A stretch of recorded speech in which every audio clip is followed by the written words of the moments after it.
It's almost like, and correct me if I'm wrong, but it's almost like that the notion of, hey, worry about the things that you can control, but be aware of the things that you cannot, because they're still gonna affect you. So there has to be some vision to be able to act upon the outside factors that yes, we can't control, but we can be weary of how they impact the company and how everything flows through. Yeah, you're absolutely right. I think it's well said. And, being mindful and yet making the prudent decisions, not only on behalf of my company, but on behalf of our clients, Yeah. financially and in terms of our time management, all of those things that could impact not only my firm, but our clients. Hello, everyone, and welcome to the Business of Learning podcast. My guest here today is James Guerra, who is the president and CEO of JG Consulting and the founder of Sellocked.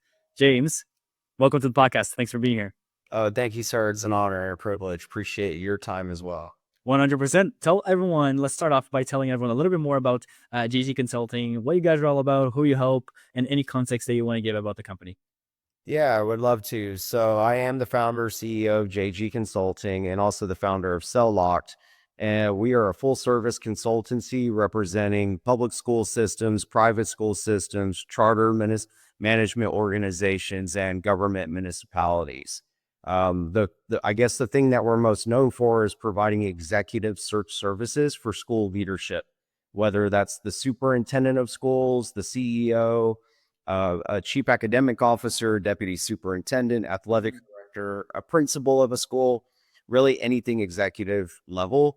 We support the recruitment on behalf of our school partners and school board partners. We also develop aspiring leaders. So whether you're an aspiring principal, an aspiring chief academic officer, or an aspiring superintendent, we have a cadre of coaches who support the development of different levels of leadership.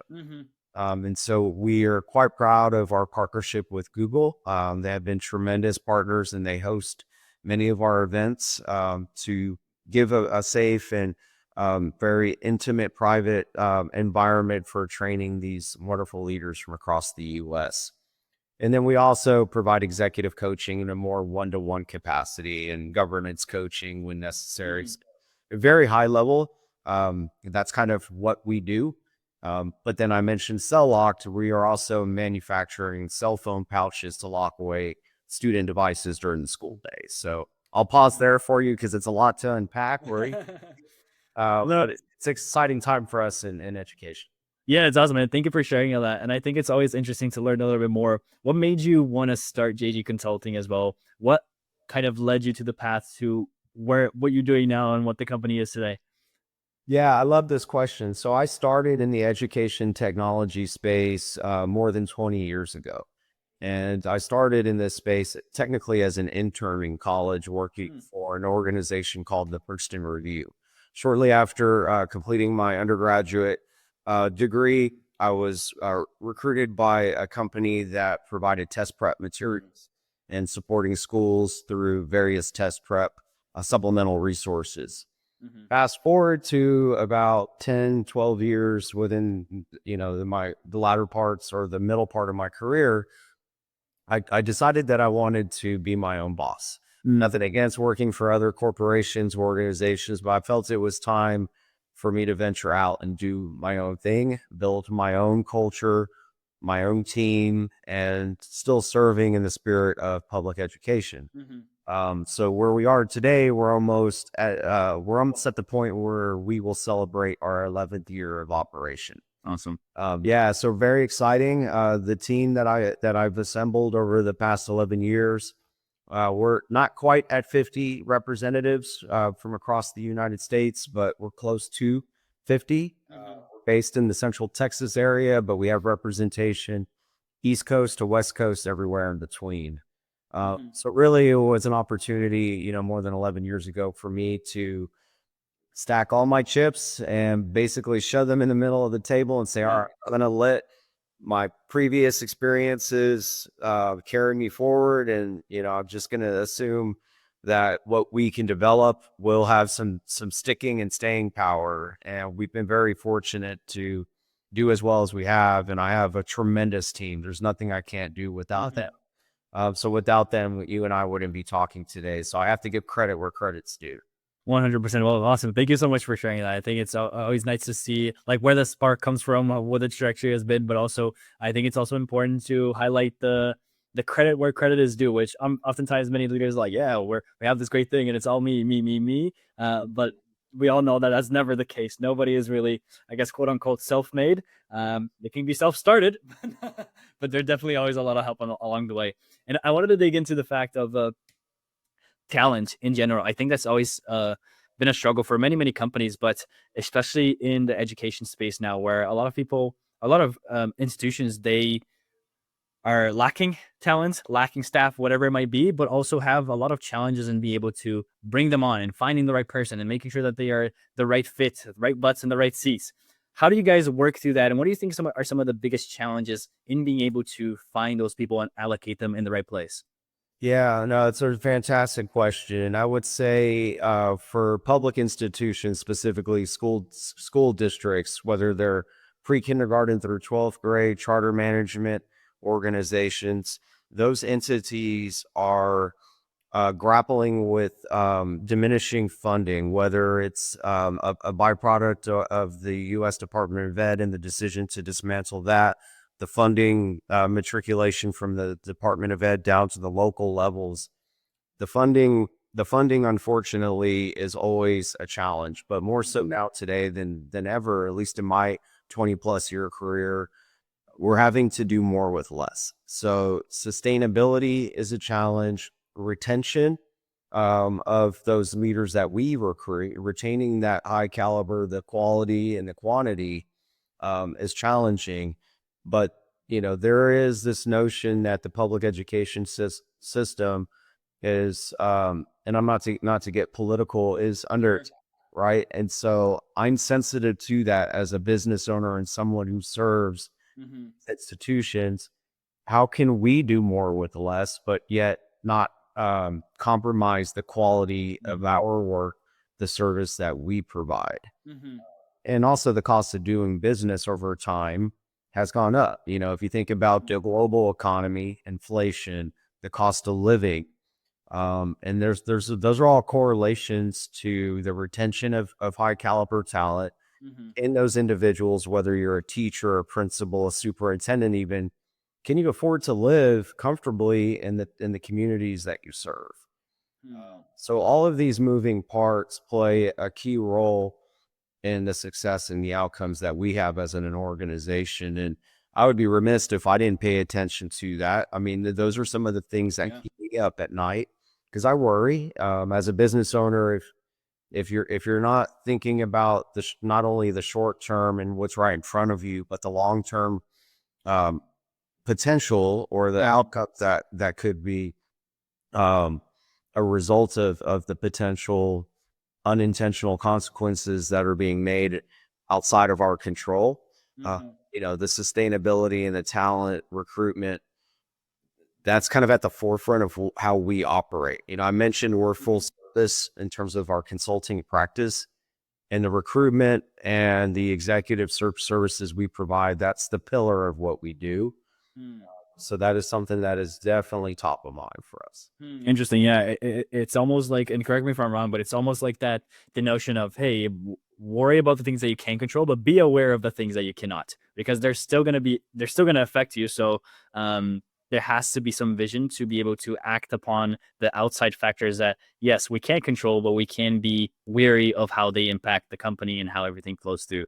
Yeah, you're absolutely right. I think it's well said. And, being mindful and yet making the prudent decisions, not only on behalf of my company, but on behalf of our clients, financially and in terms of our time management, all of those things that could impact not only my firm, but our clients. So it's somewhat of a moving target. I mean, you have to be agile and you have to be nimble and be prepared that some adjustments may need to be made. And a lot of the leaders that we work with within our respective partners, they're constantly having to think about those challenges too.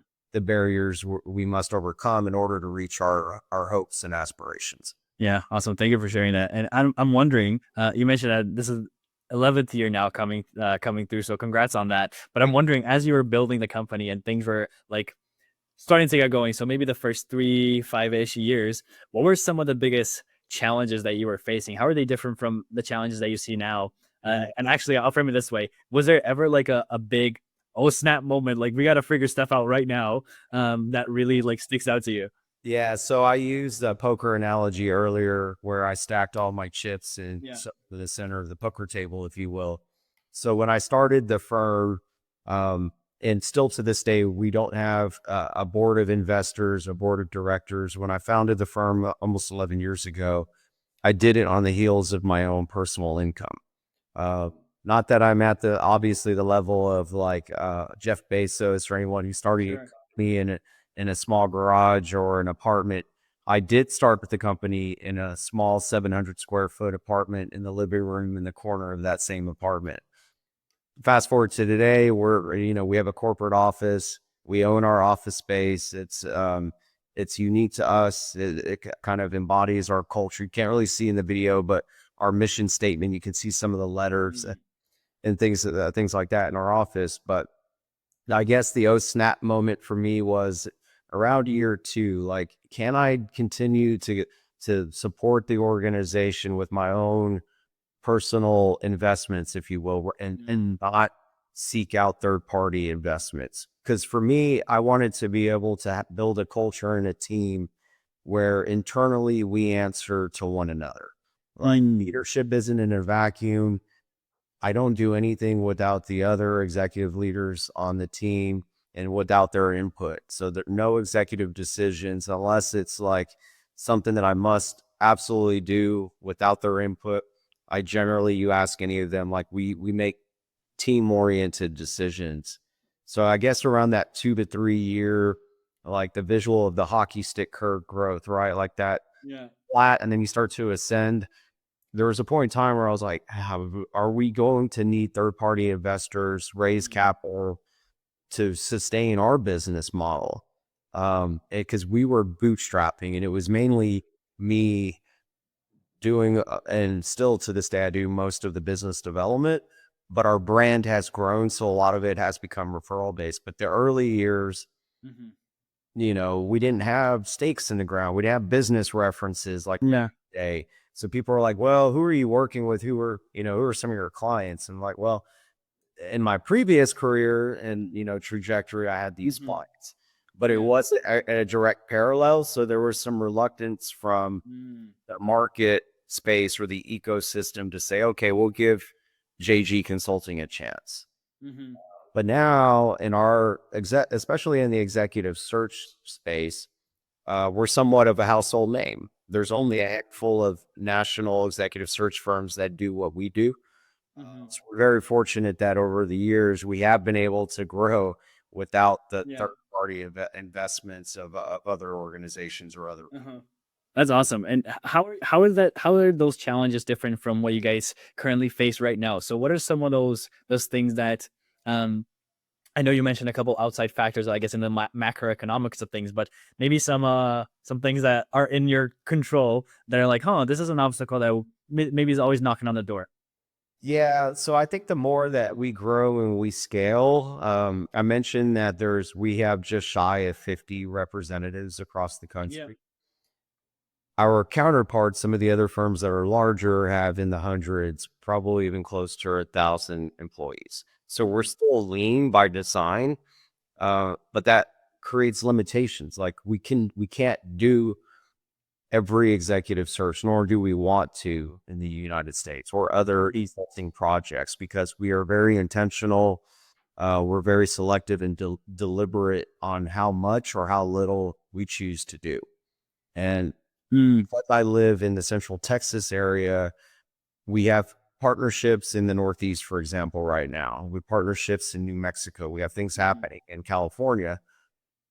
My bandwidth, if it's a requirement that I am running point guard on behalf of the team for public facing or client facing mhm, meetings, it's hard if you have simultaneous projects, right? You mm, have multiple projects operating simultaneously side by side. managing the schedules, managing calendars, like all of the due diligence and the wedding planning.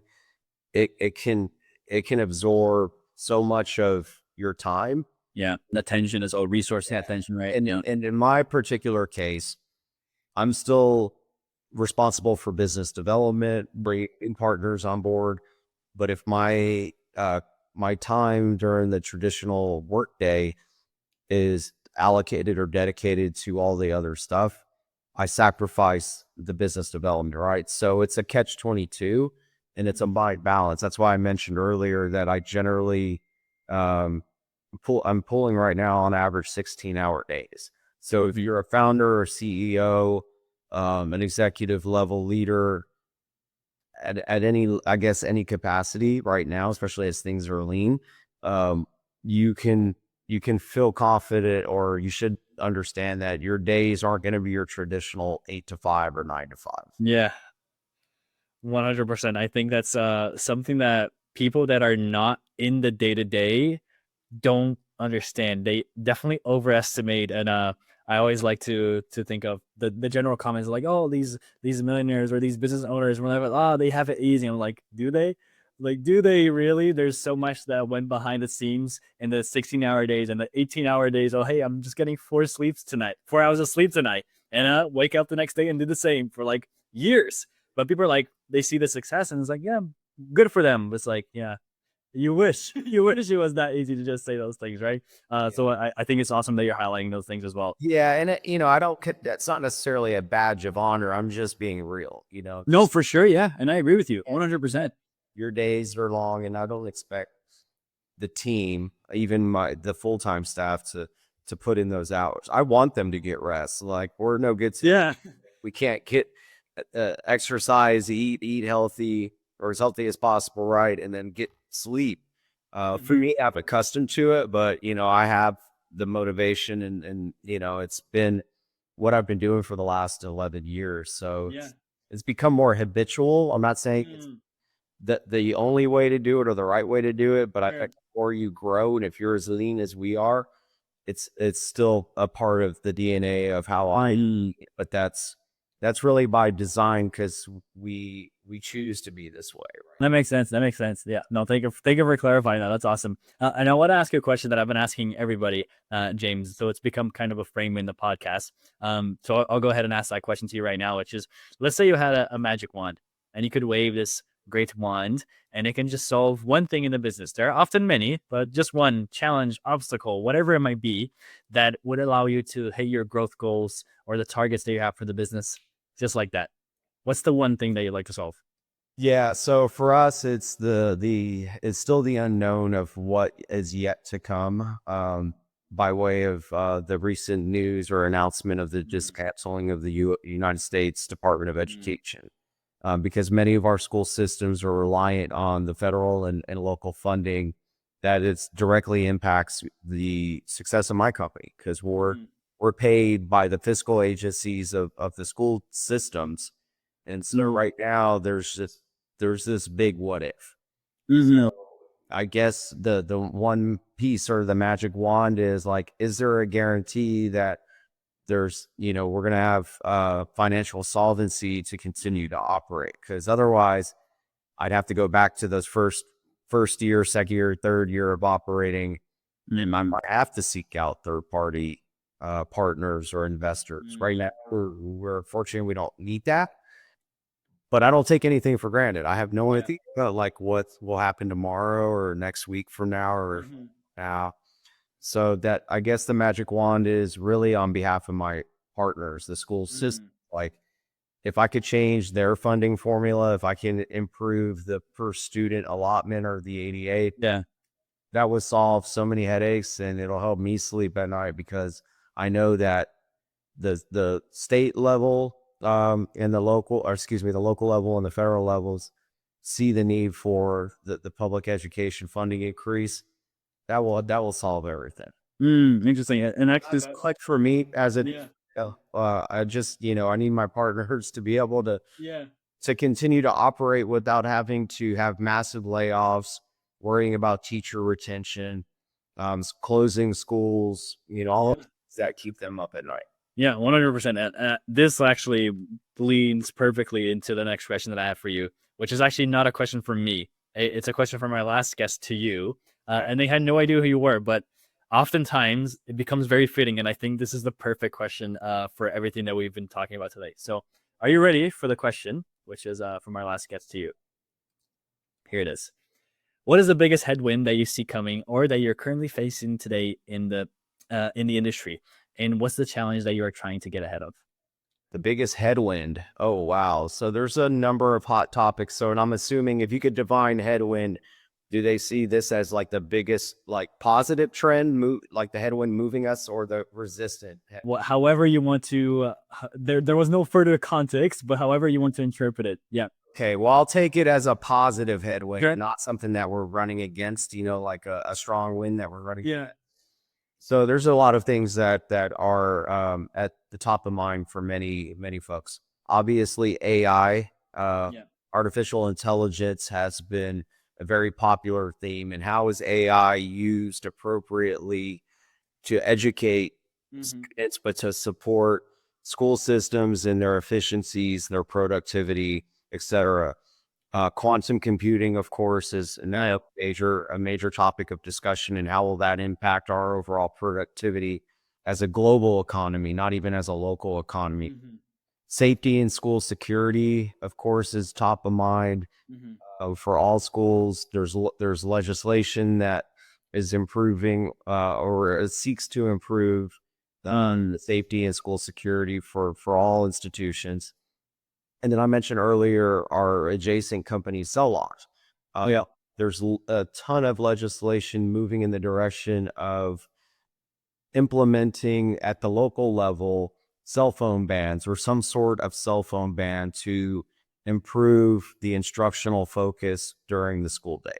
Mm. And however school systems locally and their respective states do that, it's up to them. But the notion that children, students, young scholars are distracted by their devices, like those are some of the hottest themes that I just Mm. mentioned. So I guess, is that four or five? I lost track, but those are the headwinds that I would think. And of course, on the flip side of the pancake is retention, funding, sustainability, school closures, like all these things we have to grapple with. But I still believe the positive, um, you know, Mhm.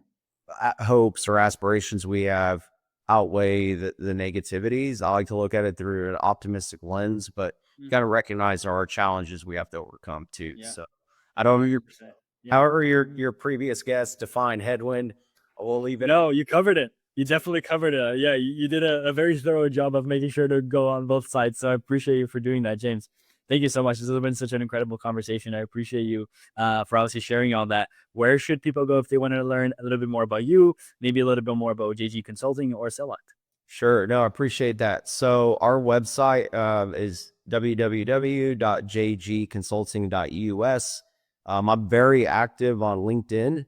So if you Google James Guerra on LinkedIn, you can find me there. I don't have one of those premium accounts, so you can request to connect with me there. We're quite active on X as well.